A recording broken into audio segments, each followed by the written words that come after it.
नमस्कार दोस्तों, स्वागत है आपके अपने YouTube चैनल संस्कृत अड्डा पर। दोस्तों आज की जो वीडियो इसमें हम करने वाले हैं, आपका जो TGT, PGT या फिर PRT में कोई सा भी एग्ज़ाम है, चाहे आपका CTET वाला एग्ज़ाम है या फिर UGC नेट का एग्ज़ाम है या फिर कोई अन्य एग्ज़ाम है टेट वाला, तो ये जो क्वेश्चन आपके सभी एग्ज़ामों में काम आएंगे और वेरी इंपॉर्टेंट आप कह सकते हैं। और ये जो वीडियो है, पहली जो वीडियो थी उसी का ही सेकंड पार्ट आप कह सकते हैं। इससे पहले की जो वीडियो थी उसमें हमने इसे जो 1 से यहाँ तक के जो क्वेश्चन हैं वो किए थे, उसको अगर आप देखना चाहते हैं तो इसे आप हमारे चैनल की प्लेलिस्ट में जाकर देख सकते हैं। और वीडियो शुरू करने से पहले अगर आपने अब तक हमारे चैनल को सब्सक्राइब नहीं किया तो सब्सक्राइब कर लीजिएगा।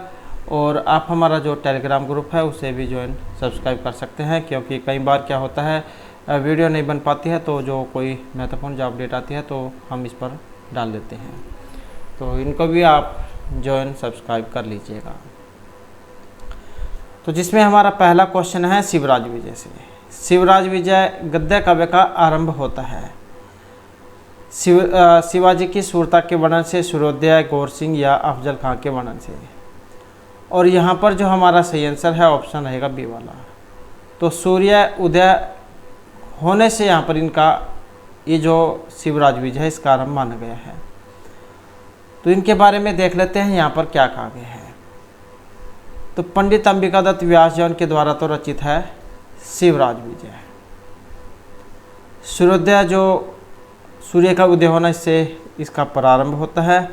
और वहाँ पर एक ब्रह्मचारी बालक कहता है कि अरुण ऐसा प्रकाश है। तो ये जो पंक्ति है यहाँ से इसका आरंभ होता है।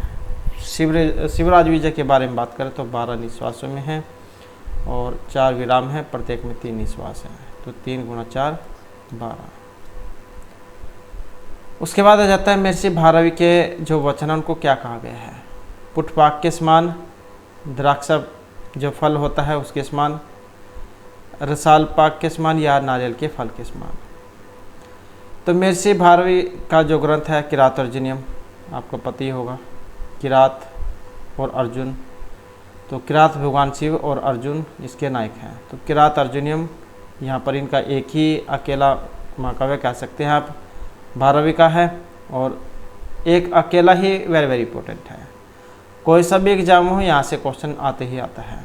तो यहाँ पर इनके वचन कहे गए हैं। वचन जो है नारियल के फल जो होता है उसके समान कहे गए हैं। नारियल का फल आपने देखा होगा कि बाहर से कितना हार्ड कठोर होता है और उसको तोड़ने में बहुत जो मशक्क़त है या कह सकते हैं बहुत कठिन भी होता है तोड़ना। लेकिन जब उसे तोड़ते हैं तो उसके अंदर से गिरी आप जो निकलती है कितनी कोमल होती है। तो इसी प्रकार से यहाँ पर जो महर्षि भारवी के वचन कहे गए हैं, बाहर से कठोर और अंदर से उतने ही नरम। तो महाकवि भारवी ने वचन को इनके वचन को महामहिम मल्लिनाथ ने नारियल के फल के समान कहा है। जैसे नारिकेल फल समितम अच्छा भारवे सपदे तद विभज्यते स्वाद्यंतु रस गर्भ निर्भर सारमस्य रसिका यथापितम। तो जैसे नारियल का फल होता है बाहर से कठोर अंदर से नरम और रसीला मीठा, तो इसी प्रकार से जो यहाँ पर महर्षि भारवी है इनके वचनों को माना गया है। उसके बाद जो नेक्स्ट आ जाता है भामिनी विलास जो काव्य है, इसके रचयिता है यहाँ पर विश्वनाथ है, क्षेमेंद्र है, जगन्नाथ या अप्य दीक्षित। तो भामिनी विलास जो काव्य है इसके रचयिता और इनके कौन है, तो जो ऑप्शन डी में है पंडित राज जगन्नाथ। तो भामिनी विलास जो काव्य इसके रचयिता कौन है, पंडित राज जगन्नाथ हैं। और इनकी अन्य रचनाएं जिसमें गंगा लहरी आ जाती है, पीयूष लहरी आ जाती है, सुधा लहरी, लक्ष्मी लहरी, करुणा लहरी, तो ये सभी इनकी रचनाएं हैं। और जो आचार्य जो विश्वनाथ है इनका क्या है, साहित्य दर्पण है, 10 परिच्छेदों में है ये। और जो क्षेमेंद्र है इनकी औचित्य विचार चर्चा है। और अप्य दीक्षित कोवल्यानंद। तो इस प्रकार से यहाँ पर ये काव्य इनके द्वारा लिखी गई है। उसके बाद जो नेक्स्ट है यहाँ पर जो किरात अर्जुनियम, जैसे कि हमने अभी क्वेश्चन पढ़ा था महर्षि भारवी के द्वारा रचित है। अब यहाँ पर ये किन शब्दों से बना है, तो छ प्रत्यय है, गी प्रत्यय है, लिट प्रत्यय है या फिर युज प्रत्यय है। तो यहाँ पर ये जो किरात अर्जुनियम जो बना है कैसे बना है। और यहाँ पर देखें तो ऑप्शन ए में यहाँ पर माना गया है 6 जो प्रत्यय है इससे बना है, किरात और अर्जुनियम। किरात, अर्जुन और प्लस में 6। अब ये जो 6 जो है इसको आयन ए या एक सूत्र है उससे ए होकर, ये सूत्र है आयन ए फ ड ख घ घम प्रत्यादि नाम सूत्र, तो इससे क्या 6 को इ होता है। ये सब जितने भी हैं सभी के सभी अलग अलग रूपों में लगते हैं, किसी को आय होता है, इ होता है, ए होता है, आयन होता है, तो इस प्रकार से जो है सबका अलग अलग काम है। तो यहाँ पर क्या है, इ करेगा ये 6 को इ होकर, और उसके बाद अतोम जो सूत्र है उससे होकर ये किरात अर्जुनियम जो शब्द है ये बनेगा। उसके बाद जो नेक्स्ट आ जाता है यहाँ पर जो किरात अर्जुनियम जो महाकाव्य है, इनका जो प्रथम सर्ग है इसमें प्राय प्रयुक्त जो छंद है कौन सा है। छंद वाला भी कई बार एग्जाम में जो क्वेश्चन आ जाता है। इंद्रवज्र है, उपजाति है, द्रुत विलंबित है या विसर्ज छंद है। तो इसमें जो है विसर्ज छंद को माना गया है।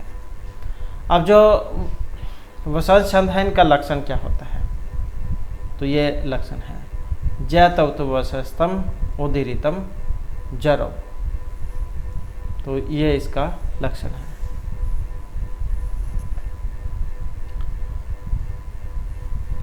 उसके बाद नेक्स्ट क्वेश्चन आ जाता है भास्कृत अधोलिखित नाटकों में से कौन सा रामायण मूलक है।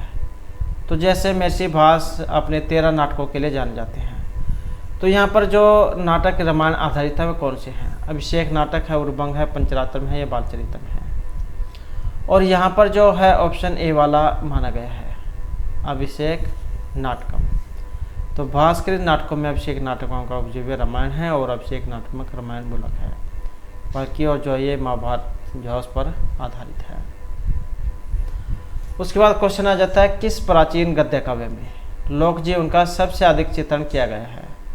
तो ये कौन सा है, दस कुमार चरितम, वासुदेवदत्ता हर्षचरितम या कादम्बरी में। तो लोक जीवन का सबसे अधिक चित्रण जो आपको देखने को मिलेगा ये 10 कुमार चरितम में मिलेगा। नाम से भी आप देख सकते हैं 10 राजा जो कुमार हैं, राजा जौन के बारे में इसमें वर्णन हुआ है। और महर्षि दंडी जौन के द्वारा रचित है 10 दंडी 10 कुमार चरित। तो दंडी के प्रसिद्ध गद्य काव्य 10 कुमार चरित्र में लोक जीवन का चित्रण हुआ है। 10 कुमार चरित्र में 10 राजाओं की यात्राओं का अनुभव समाहित है। 10 राजकुमार हैं, सभी अलग अलग दिशा में जाते हैं, मतलब जैसे एक स्थान है, एक स्थान पर इकट्ठे होते हैं। उसके बाद सभी जो अपने अलग अलग जो दिशाएं हैं उसमें चले जाते हैं। और उसके बाद फिर अपने साथ होने वाली जो भी उनकी घटनाएं होती हैं, जब लास्ट में जब वो कभी मिलते हैं 1 साल बाद 2 साल बाद, तो जब कभी भी मिलते हैं तो फिर अपने साथ जो भी घटनाएं होती हैं उन सभी का फिर में आपस में बातचीत करते हैं, वर्णन करते हैं। तो इसी प्रकार का जो कुछ वर्णन है यहाँ पर आपको देखने को मिलेगा। नेक्स्ट आ जाता है यहाँ पर श्रृंगार अमृतांशु विशेषण किस काव्य के लिए प्रसिद्ध है। श्रृंगार शतकम, अमृत शतकम, नैषधीय चरितम या मेघदूतम के लिए। तो ये जो श्रृंगार अमृतांशु विशेषण और इसका जो प्रयोग हुआ है ऑप्शन आएगा डी वाला, तो नैषधीय चरितम जो उनके लिए इसका प्रयोग हुआ है। अब जो नैषधीय चरितम जो है किन के द्वारा रचित है, तो जो श्री हर्षवन के द्वारा रचित है नैषधीय चरितम।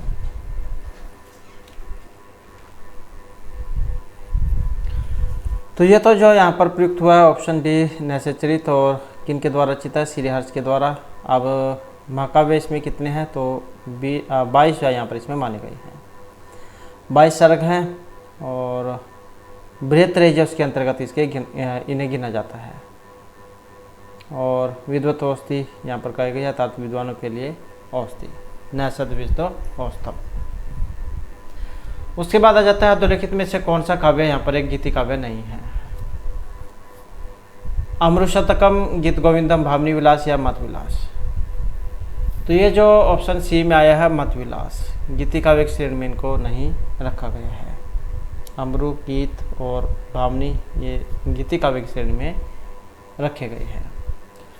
उसके बाद आ जाता है सर्वप्रथम पंचतंत्र का जो संपादन है ये किस विदेशी विद्वान के द्वारा किया गया था। तो Panchatantra Norman Brown, Hertel, Max Muller, Macdonell. तो यहाँ पर ऑप्शन बी वाला है, किनका है, हर्टेल का है। तो हर्टेल नामक जो विदेशी विद्वान है, इनके द्वारा प्रश्नोत्तर का सर्वप्रथम संपादन किया गया था और प्रश्नोत्तर के लेखक कौन है, विष्णु शर्मा है। नाम से भी आप देख सकते हैं पंचतंत्र, इसमें क्या है 5 जो तंत्र है यहाँ पर इसमें माने गए हैं और इनमें से एग्जाम में आता है। तो प्रश्नोत्तर किनका है, विष्णु शर्मा का है। और हितोपदेश नारायण पंडित। तो रचना इनकी कितनी है, 300 ईस्वी के पूर्व। उसके बाद है यहाँ पर नेक्स्ट क्वेश्चन हमारा, अधोलिखित में से क्षेमेंद्र रचित काव्य में नहीं है। रामायण मंजरी, भरत मंजरी, वृत्त कथा मंजरी या कर्पूर मंजरी। तो आचार्य क्षेमेंद्र की जो नहीं है, कर्पूर मंजरी यहाँ पर मानी गई है। जबकि जो ये कर्पूर मंजरी जो यहाँ पर आई है, जो आचार्य राजशेखर है उनके द्वारा रचित है। 4 जीवनों का षटक यहाँ पर इनको कहा गया है। नेक्स्ट है, संस्कृत साहित्य में हास्य व्यंग्य का सर्वश्रेष्ठ रचनाकार यहाँ पर माना गया है। भास, क्षेमेंद्र, दामोदर, शूद्रक। तो हास्य व्यंग्य के सर्वश्रेष्ठ रचनाकार जो यहाँ पर माने गए हैं, ऑप्शन बी वाले आचार्य क्षेमेंद्र। उसके बाद नेक्स्ट आ जाता है जो बृहत्त्रयी के अंतर्गत एक ग्रंथ नहीं है। शिशुपालवधम, नैषधीयचरितम, किरातार्जुनीम या रघुवंशम। तो बृहत्त्रयी जो यहाँ पर मुकाव्य है इनके अंतर्गत नहीं आते हैं, जो ऑप्शन सी में है, रघुवंशम। और ये जो जैसे यहीं से देख लेते हैं, शिशुपालवधम किन के द्वारा रचित है, महर्षि माघ के द्वारा। नैषधीयचरितम किन के द्वारा, श्रीहर्ष के द्वारा। किरातार्जुनीम किन का, महर्षि भारवी का। तो बृहत्त्रयी के अंतर्गत भारवीकृत किरातार्जुनीम, श्रीहर्षकृत नैषधीयचरितम और माकृत शिशुपालवध महाकाव्य आते हैं। जबकि रघुवंश लघुत्रयी के अंतर्गत आता है, महर्षि कालिदास जो उनके द्वारा रचित है। लघुत्रय में कौन कौन से आते हैं, कुमार संभव, मेघदूतम, रघुवंशम। अब ये तीनों के तीनों जो है यहाँ पर महर्षि कालिदास के द्वारा रचित है और महर्षि कालिदास को लघुत्रय के लिए जाना जाता है। जैसे भर्तृहरि को शतक त्रय के लिए जाना जाता है, 3 शतक, ऐसे ही महर्षि जो कालिदास है उनको लघुत्रय के लिए जाना जाता है। उसके बाद आ जाता है, हितम मनोहारी दुर्लभम वचा सूक्ति किस काव्य की है। कुमार संभवम, रामायणम, किरातार्जुनीम या शिशुपालवधम।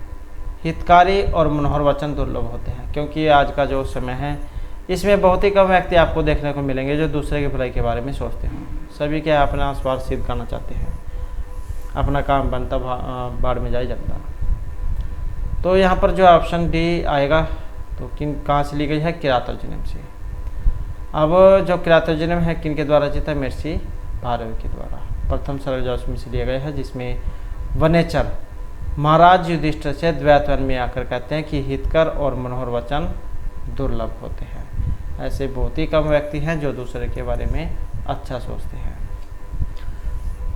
उसके बाद जो नेक्स्ट आ जाता है, अधोलिखित में से कौन सा सिद्धांत ध्वनि सिद्धांत का मूल आधार माना गया है। शब्द भ्रमत्व, शब्द नित्यत्व, स्फोटवाद या फिर अभिधावृत्ति। तो कौन सा सिद्धांत है जो यहाँ पर ध्वनि सिद्धांत का मूल आधार माना गया है। और इनमें देखें तो जो ऑप्शन सी वाला है, स्फोटवाद। तो स्फोटवाद सिद्धांत क्या है, ध्वनि सिद्धांत का मूल आधार माना गया है।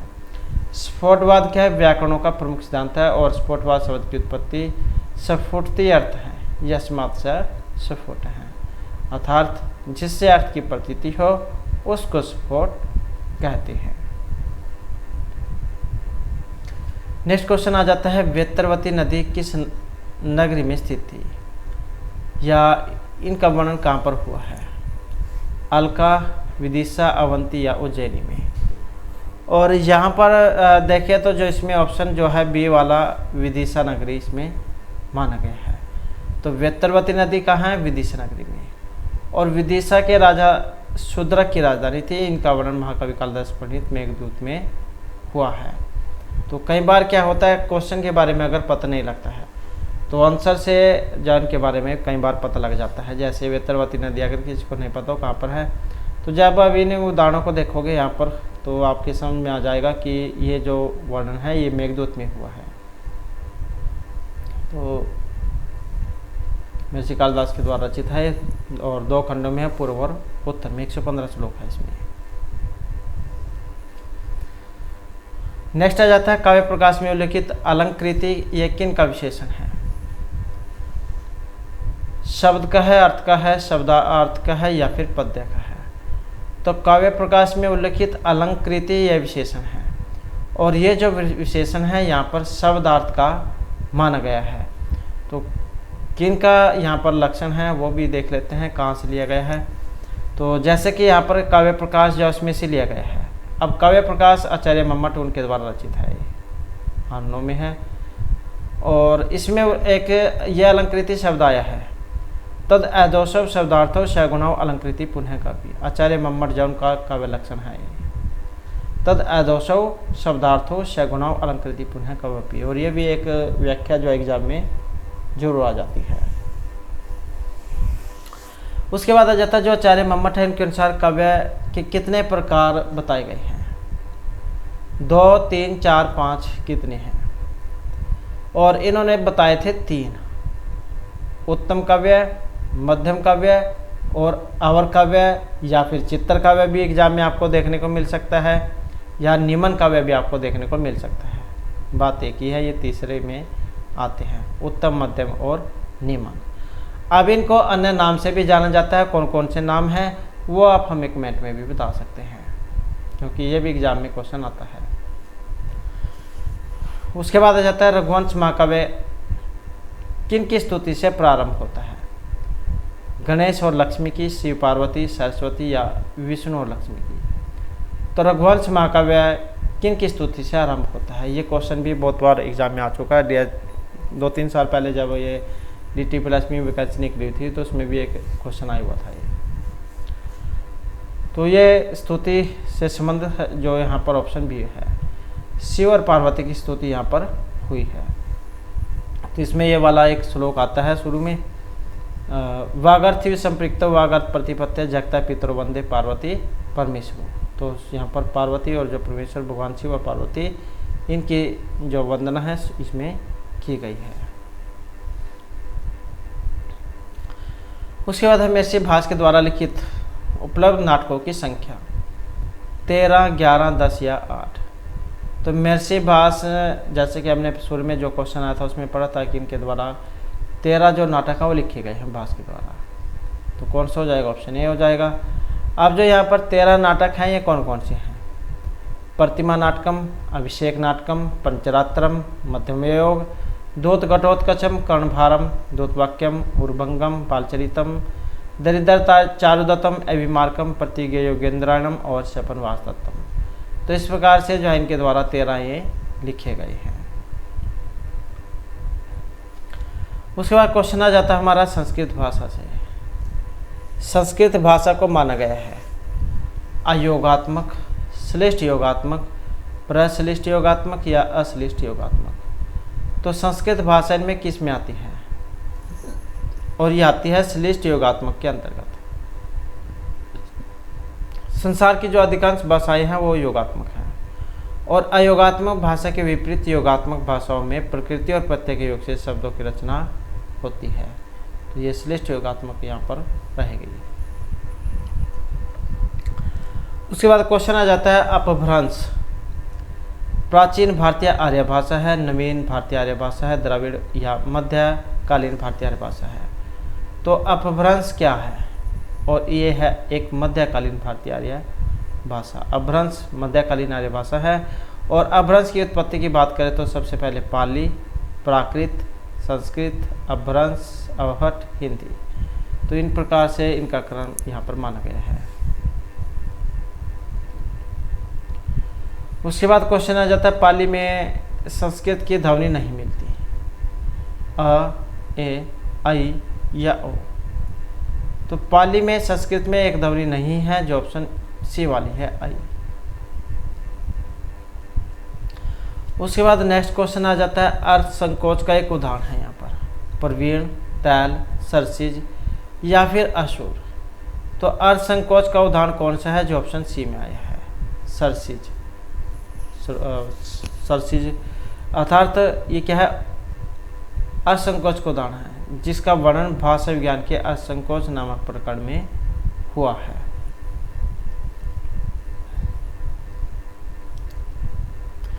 उसके बाद आ जाता है नेक्स्ट हमारा धर्म का दम होना। ये इनमें से किन का उदाहरण है? तालव्य नियम का है, सादृश्य है, विस्मीकरण है या फिर समीकरण का है? तो धर्म का दम होना, और ये किसका है? समीकरण का है। उसके बाद नेक्स्ट आ जाता है किस नियम में गा, दा और बा इनको का तपा हो जाता है? तो गा दा बा का तपा हो जाता है। तो कुछ ऐसे होता है जैसे गा है, गा का से संबंध है, दा का ता से और बा का पा से। तो यहाँ पर वर्णन, ग्रासमान, ग्रीम या तालव्य है। तो किन का नियम है? और ये है ग्रीम नियम। तो ग्रीम नियम जो इसके अनुसार गा दा बा को का तपा हो जाता है। यह ध्वनि नियम में सर्वाधिक महत्वपूर्ण नियम है और इस नियम का नाम जर्मन विद्वान याकोब ग्रीम के नाम पर पड़ा था। तो इसमें क्या है? का को गा हो जाता है, का खा गा, तैसे ता को दा, ता था दा और पा को पा फा बा। या फिर इनका आप पहला अक्षर कह सकते हैं, गा दा बा को पहला अक्षर का था पा। उसके बाद है व्यंग्य प्रयोग। इनमें से किसका कारण है? व्यंग्य प्रयोग, ध्वनि नियम, अर्थ परिवर्तन, ध्वनि परिवर्तन या शब्द परिवर्तन के कारण। तो व्यंग्य प्रयोग इनमें से किसका कारण है? और यहां पर देखें तो ऑप्शन सी वाला है, अर्थ परिवर्तन का। अर्थ परिवर्तन व्यंग्य का कारण है। सर्वविदित है कि भाषा परिवर्तनशील है। परिवर्तन प्रकृति का शाश्वत नियम है। भाषा के अंगों, ध्वनि, अर्थ, पद और वाक्य में परिवर्तन होता रहता है। परिवर्तन लाघव किसका कारण है? ध्वनि, अर्थ, भाषा या ध्वनि परिवर्तन का? तो परिवर्तन लाघव किसका कारण है? जो ऑप्शन डी में आया है, ध्वनि परिवर्तन का। परिवर्तन लाघव जिसका तात्पर्य है कम समय में अधिक लाभ होना, अर्थात कुछ समय शब्द या अर्थों को इस प्रकार उच्चारित करना कि उनको कम प्रयत्न करने पर अधिक स्पष्ट किया जा सके। उसके बाद है तुम अर्थक प्रत्यय अधिक उपलब्ध होते हैं। तुम अर्थक पाली, प्राकृत, वैदिक या लौकिक संस्कृत में। और यहाँ पर है ऑप्शन सी वाला, तो जो वैदिक संस्कृत है, जैसे जिसमें लेट लकार वगैरह जो उनका प्रयोग होता था तो सारा वेद में होता था। तो तुम अर्थ प्रत्यय जो है वैदिक संस्कृत में उपलब्ध होते हैं, लौकिक संस्कृत में इसका प्रयोग सीमित ही कहा जा सकता है। तो ये वेद जो होते थे उनमें प्रयोग होता, इनका प्रयुक्त होता था। उसके बाद नेक्स्ट आ जाता है जो लेट लकार है, ये प्रयुक्त हुआ है वैदिक, लौकिक, प्राकृत या पाली में। तो ये जो लेट लकार जो है इसका जो प्रयोग हुआ है ये वैदिक संस्कृत में प्रयुक्त हुआ है, लेट लकार का। अब ये जो लकार है ये कितने हैं? 10 हैं। लट, लोट, विदलिंग, लंग लकार, लिट लकार, लिट, लिट, लिंग, लुंग, लेट, लिट।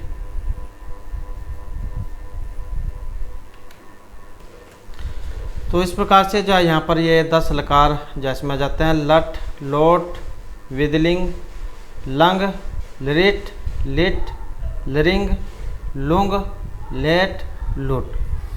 लट, लिट, लुट, लिट, लेट, लोंग, लोट, लंग, लिंग, लुंग, लिंग। तो इस प्रकार से जो है यहाँ पर ये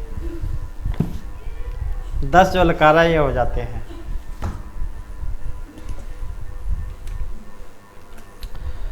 उसके बाद जो नेक्स्ट जो हमारे यहाँ पर आ जाता है काव्य प्रकाश, जो है इसमें तात्पर्य अर्थों के सूचित में किसके मत का यहाँ पर संकेत है? न्यायिक, व्याकरण, वैष्णव या मीमांसक का। और यहाँ पर भी देखें तो जो ऑप्शन सी वाला है मीमांसक, तो उनका यहाँ पर माना गया है। और कहाँ से है? काव्य प्रकाश, जो आचार्य मम्मट के द्वारा रचित है। इसमें तात्पर्य अर्थों के सूचित में मीमांसकों का मत है। और प्रसिद्ध मीमांसक विद्वान कुमारिल भट्ट और इनके अनुयायी पार्थ शास्त्री, मिश्र आदि अभितनवादी के मानने वाले हैं। उसके बाद जो नेक्स्ट आ जाता है आचार्य मम्मट जन के अनुसार उत्तम काव्य है। उत्तम काव्य जैसे कि हमने अभी क्वेश्चन में पढ़ा था, आचार्य मम्मट इन्होंने 3 काव्य बताए थे। तो उत्तम काव्य जो आता है शब्द, वाच्य, ध्वनि, गुणभूत व्यंग्य, और ऑप्शन आएगा डी वाला। तो कौन सा है? ध्वनि काव्य। तो आचार्य मम्मटजन के अनुसार उत्तम जो काव्य है उसको ध्वनि काव्य कहा गया है। इदम उत्तम अतिशय व्यंग्यवाच्य ध्वनि बुद्धि कथित है। तो ये इनका लक्षण है। और अर्थवाच्य की अपेक्षा व्यंग्य के अधिक चमत्कार युक्त होने पर काव्य उत्तम होता है और विद्वानों ने इसे ही ध्वनि काव्य कहा है। तो उत्तम काव्य ध्वनि काव्य। और ग्राम तरुणम तरुणिया, ये इसका उदाहरण है। एक श्लोक है जो इसमें आता है, तो उसका उदाहरण है। और ये किस में आता है? अवर काव्य में मध्यम का लक्षण या उत्तम काव्य का। तो किसका उदाहरण है? और ये माना गया है ऑप्शन बी में। तो मध्यम काव्य जो यहाँ पर उसका उदाहरण है। और ग्राम तरुणम तरुणया न मंजुल सनातकरम पश्यंत्य भवते मुहुनित्रा मलिना मुख छाया। तो इस प्रकार का यहाँ पर ये इसमें श्लोक है। उसके बाद आचार्य जो मम्मटन के अनुसार काव्य के प्रधान प्रयोजन है। यश प्राप्ति श्वेत रक्षति श्रद्धा परिमित एकांत समति उपदेश। तो आचार्य जो मम्मटन उन्होंने काव्य के 6 प्रयोजन बताए थे, उन्हीं में से है। और काव्य का प्रधान प्रयोजन कौन सा है? जो ऑप्शन डी में है, श्रद्धा परिनिवृत्ति। तो यही माना गया है। ये 6 लक्षण है यहाँ पर। काव्यम यस्य अर्थकृते व्यवहार विदे श्वेत रक्षते श्रद्धा परिनिवृत्ति और कांता समति उपदेश। तो इस प्रकार से काव्य के 6 ये प्रयोजन है। उसके बाद है इनमें से कौन सा अनुप्रास का एक भेद नहीं है? वृत्ति, मध्य, छेका या अंत्य अनुप्रास, जो ऑप्शन सी में है। तो ये इसका भेद नहीं है, इसके अंतर्गत नहीं आता है। इसके यहाँ पर वर्णानुप्रास, पदानुप्रास और इनमें से पहले के 2 भेद और दूसरे के 4 भेद होते हैं। उसके बाद है किस अलंकार में उपमान पक्ष उपमेय पक्ष का निगरण कर लेता है? उपमा में, रूपक में, समासोक्ति में या फिर अतिशोक्ति में। और यहाँ पर देखें तो जो ऑप्शन डी वाला है अतिशोक्ति में। तो इसका जो लक्षण उदाहरण ये देख सकते हैं यहाँ पर। निर्ज्ञाध्यावसान है तो प्रकृतस्य प्रेरणीयत प्रस्तुतस्य पदान्त्यम पद्यार्थो च कल्पनम वाक्याकार कार्य हो च पौर्वप्रिय विप्रिय विज्ञेय अतिशोक्ति सा। तो इस प्रकार जो है यहाँ पर इसका ये बताया गया है। अतिशोक्ति अलंकार में उपमान पद्य और उपमेय पक्ष का निगरण कर लेता है। सिद्ध वे अध्यवसाय से अतिशोक्ति निगते, ये इसका लक्षण है। उसके बाद है भेदे सति साधर्म्यम रूपक उत्प्रेक्ष उपमा या दीपक। तो भेदे सति साधर्म्यम उपमा, तो किसका है? उपमा का लक्षण है साधर्म्यम उपमा भेदे। उसके बाद है किस अलंकार में कारण होने पर भी कार्य नहीं होता है? विशेषोक्ति में, समासोक्ति में, व्यतिरेक में या फिर विभावना में। तो किस अलंकार में कारण होने पर भी कार्य नहीं होता? जो ऑप्शन ए वाला है। तो कारण होने पर भी कार्य नहीं होगा विशेषोक्ति में। और विशेषोक्ति अलंकार में कारण होने पर भी कार्य नहीं होगी, इसकी परिभाषा आचार्य मम्मट ने दी थी। विशेषोक्तिर खंडेशु कारणेशु फलौच है। उसके बाद आ जाता है नेक्स्ट यहाँ पर भूत एवं भावी घटनाओं की सूचना देने वाला जो नाटक प्रयोग हुआ है।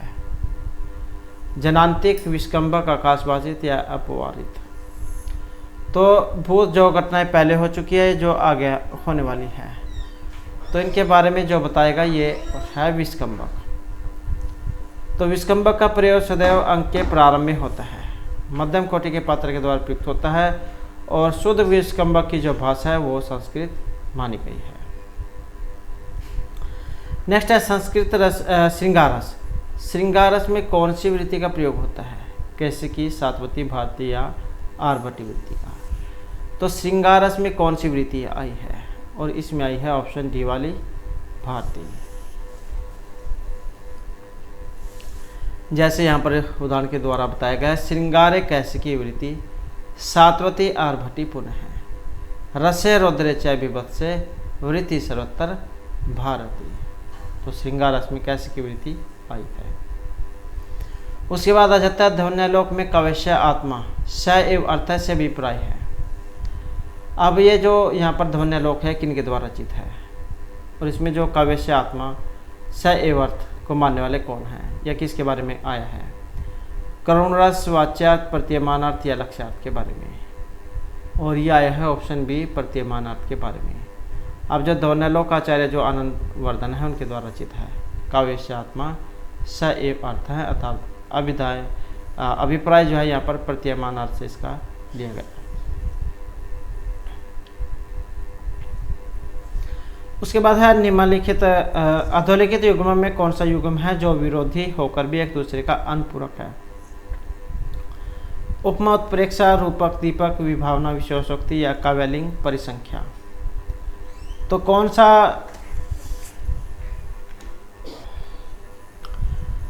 सा युग्म है जो विरोधी होकर भी एक दूसरे का अनुपूरक है, और यह ऑप्शन डी वाला, विभावना, विशेषोक्ति।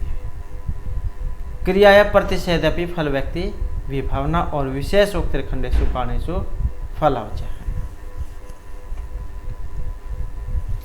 उसके बाद है रस निष्पत्ति के प्रसंग में भुक्तिवादी यहाँ पर आचार्य माने गए हैं, भट्टनायक, भट्टलोलट, अभिनवगुप्त या श्रीशंक। तो रस निष्पत्ति के प्रसंग में भक्तिवादी आचार्य है, और यहाँ पर ऑप्शन ए वाले तो माना गया है भट्टनायक को। तो रस निष्पत्ति के प्रसंग में भक्तिवादी आचार्य कौन है? भट्टनायक है। और भट्टलोलट इनको माना गया है उत्पत्तिवादी, और जो अभिनवगुप्त है इनको अभिव्यक्तिवादी। ऐसे आप याद रख सकते हैं, अभिनवगुप्त अभिव्यक्तिवादी, और श्रीशंको इनको अनुमितिवादी। तो इस प्रकार से अलग अलग यहाँ पर माने गए हैं। उसके बाद है काव्य शास्त्र में आचार्य मम्मट, ध्वनिवादी, रीति, समन्वय या अलंकारवादी, और यहाँ ऑप्शन डी में समन्वयवादी। उसके बाद है अधोलिखित में किसकी वृद्धि संज्ञा नहीं होती है? अ, ओ, ऐ या औ की। और यहाँ पर जो इसमें मानी गई है ऑप्शन बी वाले की। और जो है वो जो आया है इसकी वृद्धि नहीं होती है इसमें, और इसकी होती है अध्ययन गुण से गुण संज्ञा। और वृद्धि राधे सूत्र से अ, ऐ और औ की वृद्धि होती है। उसके बाद है किसकी प्रक्रिया संज्ञा नहीं होती है? ओ, उ, ए या दीर्घ इकारांत द्विवचन की। तो प्रक्रिया संज्ञा नहीं होती है जो ऑप्शन ए में है उकारांत की। अब इधर द्वय द्विवचन प्रक्रिया में एक सूत्र है जो क्या करता है? प्रक्रिया संज्ञा। और इनके अनुसार दीर्घ इकारांत द्विवचन, दीर्घ उकारांत द्विवचन, एकारांत द्विवचन की प्रक्रिया संज्ञा होगी, इसलिए उकारांत द्विवचन की प्रक्रिया संज्ञा यहाँ पर नहीं मानी गई है। उसके बाद है संधि कहाँ आवश्यक नहीं मानी जाती है? एक पद, धातु, वाक्य या समास में, और यहाँ पर है ऑप्शन डी वाला, वाक्य में।